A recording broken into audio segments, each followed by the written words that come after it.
Gas cylinder ಸಮಸ್ಯೆಯಿಂದ ದೊಡ್ಡ ದೊಡ್ಡ ಹೋಟೆಲ್, ರೆಸ್ಟೋರೆಂಟ್ಗಳಿಂದ ಹಿಡಿದು ರಸ್ತೆ ಬದಿಯ ಸಣ್ಣ ಪುಟ್ಟ ಹೋಟೆಲ್, ಟೀ ಸ್ಟಾಲ್ವರೆಗೂ ಈ ಬಿಸಿ ತಪ್ಪಿಲ್ಲ. ಈ ನಡುವೆ ಚಿಟ್ಕೊಪ್ಪ ತಾಲೂಕಿನ ಮನ್ನೆಕೆರೆ ಗ್ರಾಮದ ಹೋಟೆಲ್ ಮಾಲೀಕನೊಬ್ಬ ಸಾಂಪ್ರದಾಯಿಕ ಒಲೆ ಮೂಲಕ ಕಡಿಮೆ ಕಟ್ಟಿಗೆ ಬಳಸಿ ಉತ್ತಮ ಆಹಾರ ಪದಾರ್ಥಗಳನ್ನು ತಯಾರಿಸುವ ಮೂಲಕ ಗಮನ ಸೆಳೆಯುತ್ತಿದ್ದಾರೆ. ಅಲ್ಲದೆ ತಮ್ಮ ಎಂದಿನಂತೆ ಹೋಟೆಲ್ ಕೆಲಸದಲ್ಲಿ ಕಾರ್ಯನಿರತರಾಗಿದ್ದಾರೆ.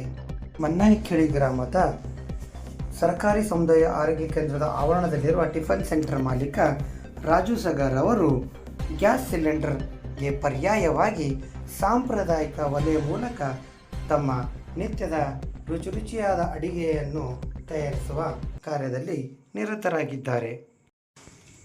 ಗ್ಯಾಸ್ ಸಿಲಿಂಡರ್ ಸಿಗದೆ 2-3 ದಿನಗಳ ಕಾಲ ಹೋಟೆಲ್ ಬಂದ್ ಮಾಡಿದ್ದರಿಂದ ಉಪಜೀವನ, ಕೆಲಸಗಾರರ ಸಂಬಳ ಇತ್ಯಾದಿ ಸಮಸ್ಯೆಯನ್ನು ಅರಿತುಕೊಂಡ ರಾಜು ಸಗರ್ ಅವರು ಇಟ್ಟಿಗೆಯಿಂದ ದೋಸೆ ಹಂಚು ಕೂಡುವಂತೆ ಒಲೆಯನ್ನು ನಿರ್ಮಿಸಿಕೊಂಡು ಹೊಗೆ ಮತ್ತು ಕಟ್ಟಿಗೆ ಹಾಕಲು ಸಹಕಾರಿಯಾಗುವಂತೆ ಉತ್ತಮ ಒಲೆಯನ್ನು ನಿರ್ಮಿಸಿಕೊಂಡಿದ್ದಾರೆ.